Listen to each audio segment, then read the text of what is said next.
In today's video, we have a fresh batch of NHL trade rumors to discuss. Some very interesting names have surfaced in the rumor mill as of late that I wanted to discuss with you. A couple of them are including Dougie Hamilton, PK Subban, and even Phil Kessel. Could these guys possibly be traded this summer? We'll discuss that coming up next.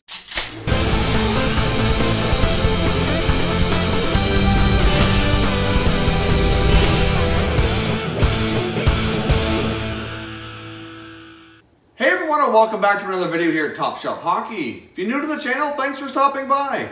We review and discuss all 31 NHL teams. So if you're a huge hockey fan, consider subscribing and clicking the bell so you don't miss anything. Well, as I mentioned off the top, there's some very big and interesting names surfacing in the NHL trade rumor mill. I've been hearing these reports over the last few days here. I had hoped to get this video out yesterday, but I decided to hold off and keep focusing on the 31 teams and 31 days off-season plan video series that I'm working on. If you haven't caught any of those videos yet, there's a link down below in the description, and there will be one on the end screen as well. So most of this information has come from a radio hit that came from NHL insider Elliotte Friedman out of Western Canada. I believe it was a Calgary radio station. He was talking to Rhett Warner, who was the host of the show, who was a former NHL defenseman. Not sure if you remember or recall Rhett Warner. He was kind of a journeyman defender. He played with the Flames a fair bit, but he also bounced around with some other teams as well. And Warner was kind of, being a former player, obviously has a lot of contacts and sources, and mentioned a few names to Friedman to see what he thought about if they could be traded this summer, because according to what he had, he thought they were certainly a decent possibility. So let's jump in. I'll give you my thoughts on these talks here. So first up, let's jump into the Calgary Flames and Dougie Hamilton. Now, we've talked about Dougie Hamilton on here before. It's not the first time his name has surfaced here. Obviously, it makes a lot of sense that the Calgary Flames would try to move a defenseman this summer to try to make an upgrade at forward. They've got a lot of pretty good defensemen back there. Dougie Hamilton is arguably one of their best, if not their best defenseman in Calgary, and he's also one of the youngest as well.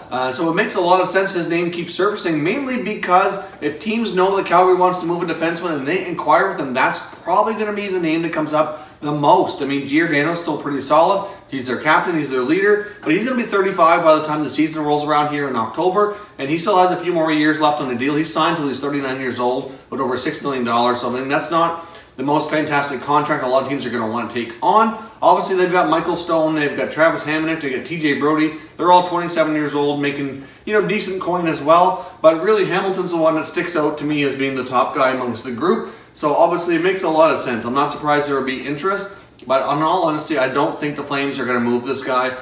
Really, they'd be better off to try to maybe move Brodie. I think Brodie probably has the next amount of value amongst the other group. I don't see Giordano going, and amongst the other group that I said between Stone, Hamonic, and Brodie, I think Brodie has the most value. So I think that it's quite possible Calgary will trade a defenseman this summer to try to upgrade it forward. I mean, after Gaudreau and Monahan, and you got Matthew Tkachuk, they certainly need some help up there. You got contracts like Frolik and Brouwer just aren't cutting it. They had terrible years. They're not producing on the level they need to be. I mean, Backlund's pretty solid. He just got a nice new extension this past season. So really, there's 4 forwards in the top 6 that are pretty good, but they could certainly use an upgrade and use 1 or 2 more to kind of help things out. I mean, even Sam Bennett struggled. He never turned into that star forward that they hoped he would become when he was drafted, where he was such a high pick. They picked up Curtis Lazar from Ottawa. He hasn't really developed. They have some young talent, but they're just not really developing and producing at the rate they were hoping. So I can certainly see them trying to make an upgrade. I have no doubt that would be a wise move.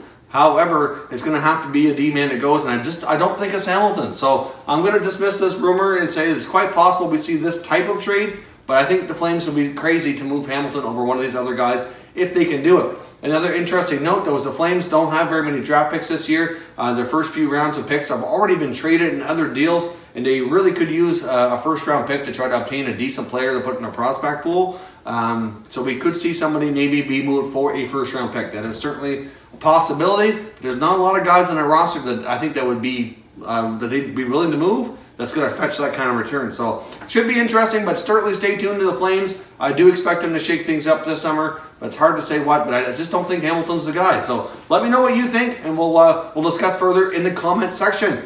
Now moving on, Pittsburgh Penguins forward Phil Kessel. Now obviously you saw his picture on the thumbnail. He's a name that came up as well. Rhett Warner was suspecting that maybe the Penguins might look to move Kessel for a couple of reasons. One, if you want to trade high in a player, he hit a lot of career highs for points this year, had a tremendous regular season, but really he didn't have that great of a playoff. Obviously, general manager Jim Rutherford's made it pretty clear that the Penguins need to shake things up, and he fully intends on making some changes this summer. Now, he didn't elaborate as to what they were going to be. Obviously, he's not going to do that publicly and start throwing out names that he wants to trade or anything, but it certainly kind of fueled some speculation as to what they could look to do. Now, names that I've mentioned here before, like Carl Hagelin, Connor Sheary, they didn't really have the greatest regular season or playoffs. They're making, $3-4 million. They don't have a lot of term left. But they might have enough value to maybe fetch a small return. If anything, it might be just a salary dump, so they can give them some more flexibility. We know the Penguins are tight to the cap. When they pulled off that Brassard trade with Ottawa, obviously they had to have Vegas in as a third-party retaining salary just to make it work. It was very complicated, so they certainly could use some salary relief. So it makes sense that a guy like Phil Kessel, he makes $8 million a year. Obviously, 1.2 of that's covered by the Maple Leafs, where they retained salary when they traded him to the Penguins. So the Penguins are on the hook for a $6.8 million cap hit. So it makes sense in a way that maybe, obviously, Malkin and Crosby aren't going anywhere.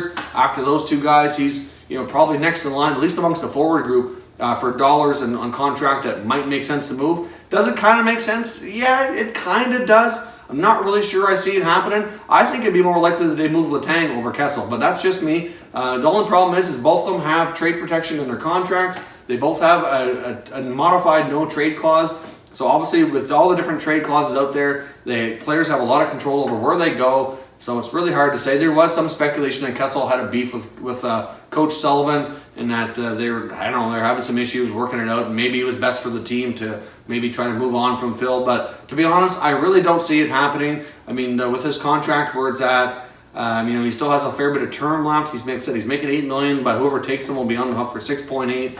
He's put up some good numbers, but I just don't see it happening. I do see them shaking things up. Like I said, but I think there's other players that are more likely to go, and I could see them maybe shopping Letang before Kessel. I'm not saying Letang is definitely going to be on the block, but I could see that being a move they'd explore before Kessel. The only thing is, though, is they need to be careful because that Penguin D-core is not as deep as it used to be, and if they move Letang, then that's going to be in even more trouble. But they could certainly use some better defensive help back there because their defensive depth really was exposed in the playoffs, and that was a big reason, in my opinion, why the Capitals finally got by them. So leave me some comments down below. Do you think it's remotely possible we're going to see the Penguins look to either move Chris Letang or Phil Kessel? But Phil Kessel's being point of conversation here today. I really don't think there is, but according to the radio here we're discussing, they seem to think that it was a possibility. Friedman never said it was likely, if there was any chatter around it. You couldn't completely dismiss it, of course, but the host he was talking to certainly thought it was a possibility. So I'd like to get your thoughts and see what you think. Last but not least, I want to talk about Nashville Predators star defenseman PK Subban. Now, his name came up as well, which was a little bit surprising considering he's a Norris Trophy finalist, had a tremendous year for the Preds.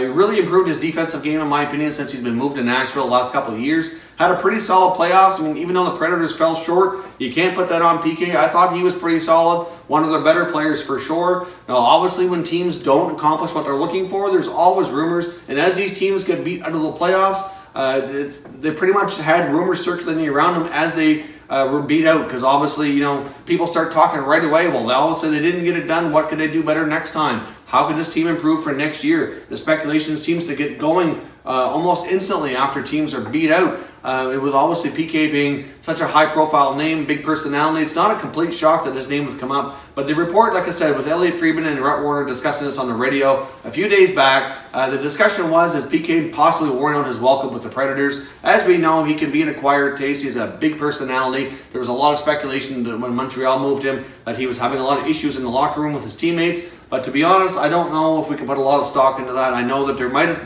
may have been issues. I'm not going to say there wasn't, because I can't say for sure if there was or there wasn't. But it could have been just some personalities just don't mesh well together. Doesn't mean he's a bad guy. Doesn't mean he's hard to deal with. But you can see how he acts on the ice. That there are some people that just might rub the wrong way. He's an excellent player, and for the most part, we haven't heard any speculation really since he's been in Nashville about having any locker room issues with his teammates. They seem to be. He seems to be a pretty popular guy amongst the room. The locker room cleanout day for the Predators after they were beat out of the playoffs by the Winnipeg Jets. Listening to David Poile and Coach Peter Laviolette speak, it certainly doesn't seem like they're interested in moving this guy at all. I'd be quite shocked. But a couple things to keep in mind here. What kind of fueled the speculation as well? Not only that, but if you look at their cap situation, the Predators have a lot of long-term contracts. They've been able to lock up a lot of their guys for the most part, they're pretty reasonable long-term deals. I think David Poyle's done a fantastic job. But they only have, with the cap space they have, I think they have around $7.5 million in cap space right now. Plus, with the cap expected to rise, it's probably going to put them up around $11.5 to $12 million that they're going to have available. They've got some key RFAs that need to be re-signed, like UC Saros is one, Ryan Hartman, Salamaki's another. So, you know, obviously that's going to eat up a little bit of money. I think Hartman and Saros definitely are going to be getting raises for sure. Salamaki probably will too, but it probably won't be as significant. So at the same time, those three contracts are going to eat up some of that money. But the big thing is they've got a big extension coming probably for Ryan Ellis. Ryan Ellis obviously has proven himself to be a top defenseman in the league and with the Predators, and he's a very valuable piece there.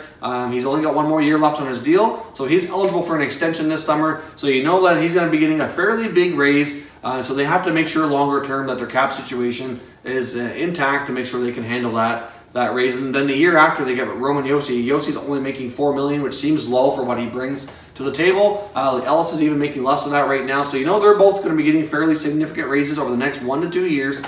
So can they handle the $9 million cap hit from PK Subban?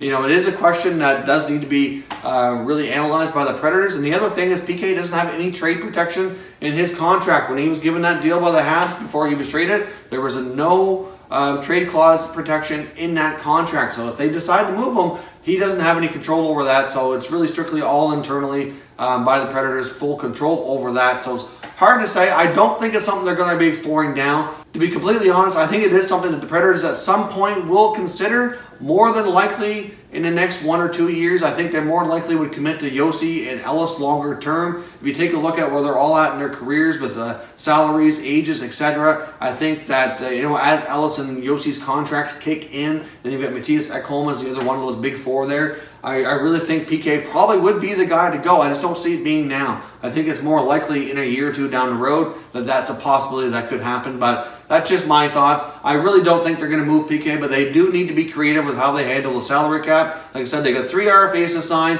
They got some UFAs that aren't coming back, like Fisher's going back into retirement. Scotty Hartnell's likely retiring. Either way, he won't be back. Alexei Yemelin's already been told he's not going to be offered a new deal, so he's going to be a free agent looking for work elsewhere. So they do have to replace these guys, and they don't have a lot of youth that they could bring in. You know, potentially they have Dante Faber on the back end to kind of slowly work in. I don't know if he's going back to college or if he'll make the jump to pro hockey this year. Either way, then they might have to bring in a depth forward or two up front to kind of fill the holes and the gaps left by Fisher and Hartnell. But then again, you get Ellie Tolvanen, who's going to be ready for a bigger role this coming year as well. So they don't need to sign a whole lot. So I think their cap space for at least this year is in decent shape. It is tight. It doesn't give them a lot of room to make things happen throughout the season should they need to. But at the same time, I don't think they're in any kind of predicament where they need to get a big contract off the books anytime soon. With PK Subban having the year he had, I would be completely shocked if he got traded yet again, but I wouldn't completely rule that out a couple years down the road as things change and progress and these other extensions kick in. So let me know your thoughts down below. Do you think it's possible PK could get moved? If you're new to the channel, I hope you consider subscribing. We cover all 31 NHL teams. We cover all the latest NHL trade rumors as well as all other news and aspects of the NHL. So if you're new, I hope you'll consider subscribing. Don't forget to give this video a thumbs up if you like the content as well.